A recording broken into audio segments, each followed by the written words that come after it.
director of S.H.I.E.L.D. gone rogue. Yeah, I've seen that happen before. Okay, technically, next week's first hour is going to be the penultimate episode of the series, because there are 2 episodes combined in one, like giving us a 2-hour finale. But the truth is, this week's episode was actually the penultimate episode, and not just of the season, but rather of the series. Next week, we're going to be watching the series finale of what I could only call the best comic book-based TV series of all time, up to this point.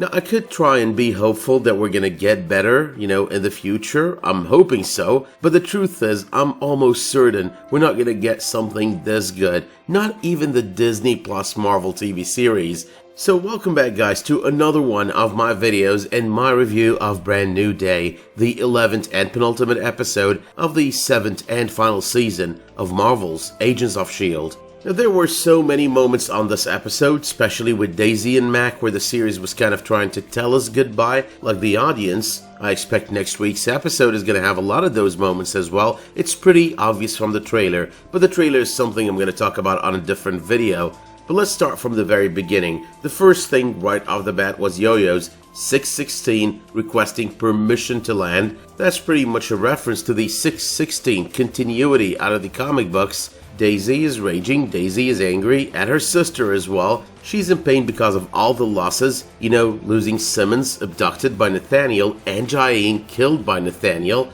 Yes, it seems at the very beginning that all her anger is directed towards finding Simmons, because that's what she asks about. But then there is the conversation that she has with her later on with Cora. So first of all, that moment was emotional for both of them, both Cora and Daisy, but I also did love the contrast over there. Cora goes, "I'm sorry you didn't get that," as in Jiaying's love for her, real love in the original timeline. And then there's Daisy, "I'm sorry you threw it away," as in Cora's stupid actions ultimately leading to her mother's death. But yeah, though, you could see the emotion over there. You could tell that part of what she did at the very beginning is not just about finding Simmons, but also about rage and anger towards what happened to Jiaying. Now, I did not expect Deke to be captured so early in the events of the episode. We've got 2 die-hard references out of Deke at that moment. The first one, that's all about the Nakatomi Plaza, but then the second one is about that Yippee-Ki-Yay, and I really wanted him to finish that, even though I didn't expect it, considering this is TV.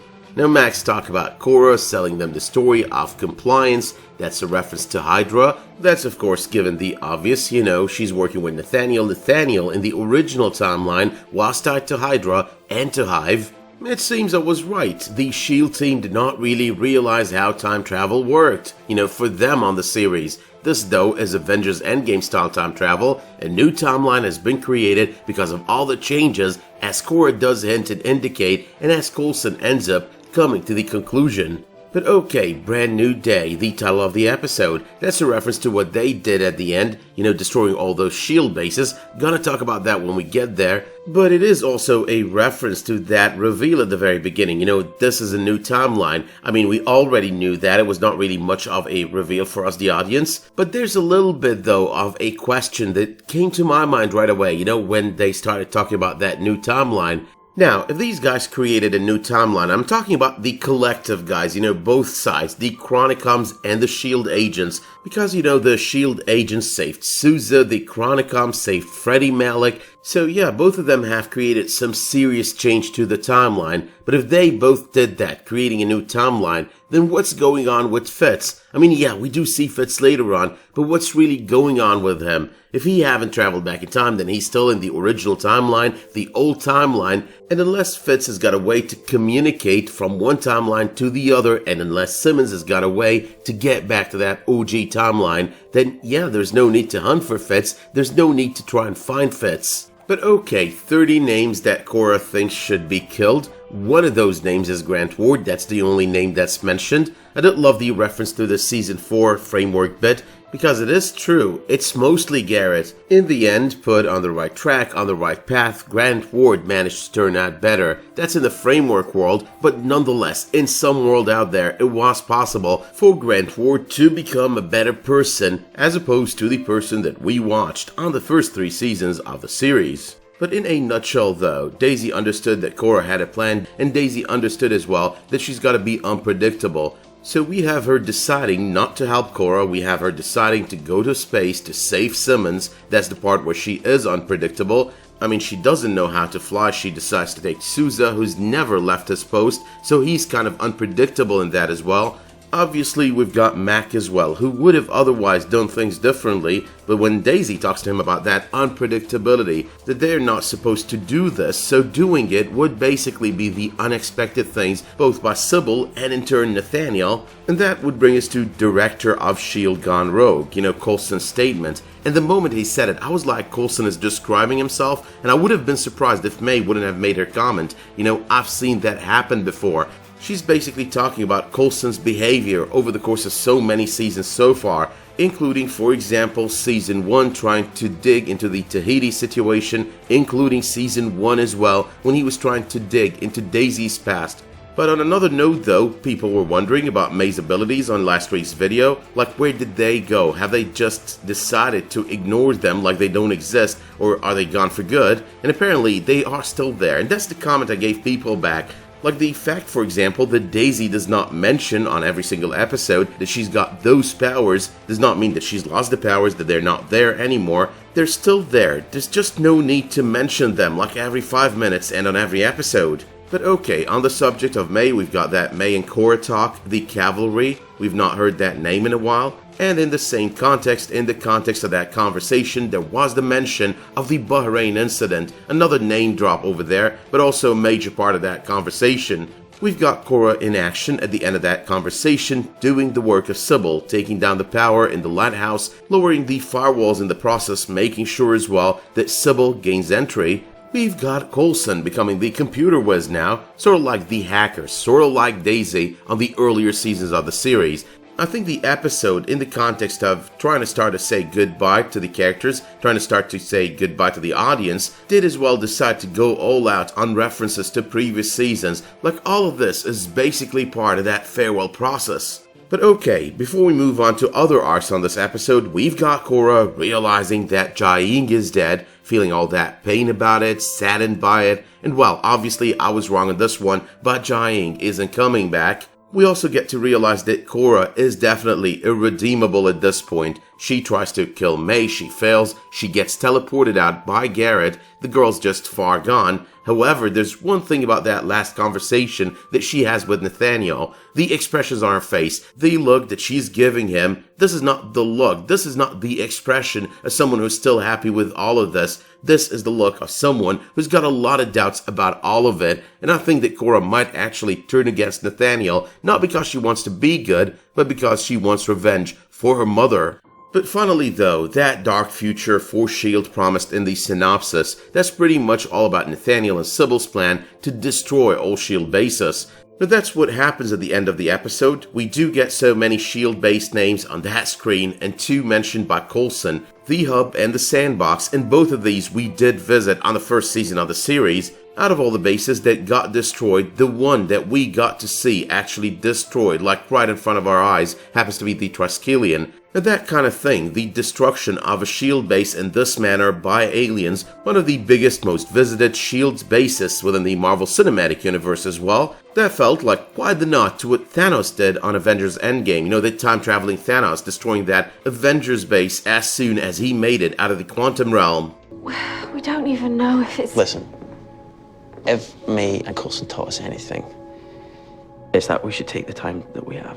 But okay though, let's talk Fitz, the biggest mystery so far this season. Now we get Fitz flashbacks from the first and third seasons. I love those moments. I mean, I'm not usually a shipper, I've complained about shipping on so many series so far, but yeah, with Fitz and Simmons is kinda different. They make you, as an audience, want to ship them the way they've built their relationship over the course of so many seasons, and this was all part of that build-up.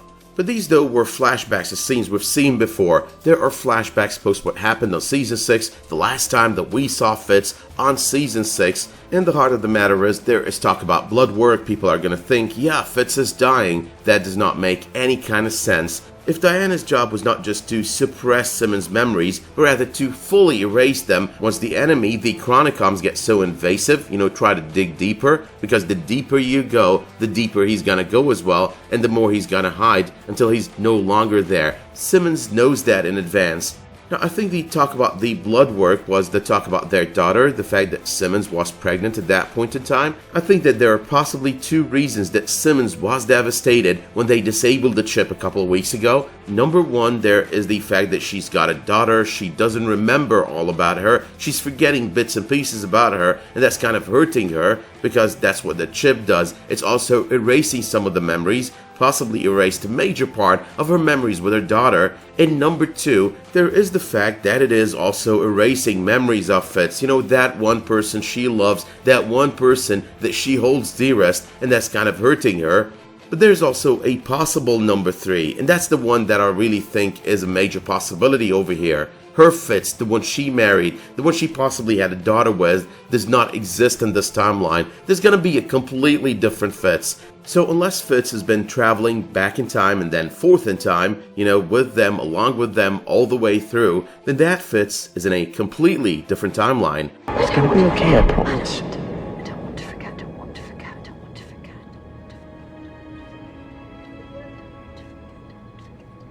But anyway though, and before I move on to the last arc, there is the fact that Fitz offers, you know, let's spend some time together, have a life, enjoy it, and he references May and Coulson in the process, you know, what they did at the end of season 5, going to Tahiti, spending his last days together.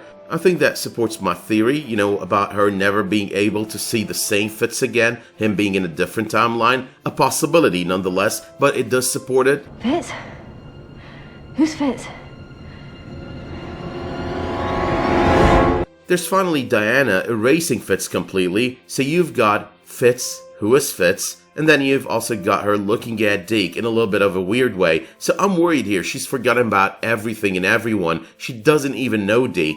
But that, though, does leave us with the last arc on this episode, you know, Daisy and Mag discussing Enoch's last words about this being their last mission together. Now, for one thing, it is kind of obvious that Mac is ready to retire, you know, they've been through a lot, that's what he says. But that is also a reference to Mac planning to leave S.H.I.E.L.D. after certain missions, or shall I call them in this case adventures, because they weren't really planned missions. For example, there was the premiere of season 5 when he talked about being done after this one, you know, after heading to the future and finding themselves in that situation.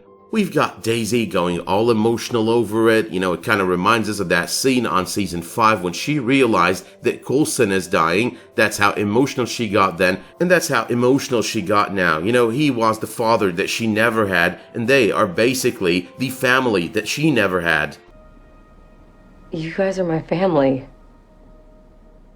I don't know who I am without you guys. No, Daisy. No, it's... You know exactly who you are. With anyone. Now, it is made clear that Mac has picked up on her liking a Sousa. She tells him about the kiss during the time loop. Apparently, he's also bet Yo-Yo on it, and Yo-Yo owes him money. But I think in general, that entire sequence, that entire talk about this being the final mission, which is also mentioned, by the way, in next week's trailer, that's the beginning of the process, you know, the farewell process. But on the subject, though, of Daisy and Sousa together, I did like the Sousa-Mac talk as well. You know, that was quite fun. Now, I know a lot of people have been complaining about this relationship. Not a lot, not the majority, but some people have been complaining about it. And honestly, at this point, I'm kind of agreeing with everyone. Partially, not fully. Okay, I'm not just trying to agree with everyone to please everyone. The truth is, it was done real smooth on that episode directed by Elizabeth Henstridge, so I did like that. I mean, she was in that time loop, she was suffering a lot because of it, her brain was just unable to process anymore, she was kind of losing it, and then she found that guy. He's always there for her since the first moment that he appeared, so that led to that kiss. But I'd still agree as well that this was a little bit rushed. I mean, if this were to be a 22 episode season, I'd think, okay, this would be done around episode 20, you know, with a lot of build up. But again, the smoothness of doing it does make up for it to a great extent, so I'm kind of in a middle place here. But okay, one last thing. That entire Sousa, Mac, and then Sousa, Daisy, Quake conversation, I think that was one of the most hilarious things about the episode, the way he kept teasing Daisy about it. That was really quite funny, and I did like how they managed to use Daisy on this episode to give us emotional and also to give us funny. So I definitely say that managing to put in that conversation that starts all emotional, you know, you're in my family, I don't want to lose you, and then moves on to, hey, Sousa, I have feelings for him, and then to, she's called Quake, and then to, hey, Quake. That's all very good writing for these three, for this arc. That's really smart. Yeah. Yeah, make fun of the person who can literally turn you to dust. Yeah, you can Quake me. No, I get it. That's why they call you that.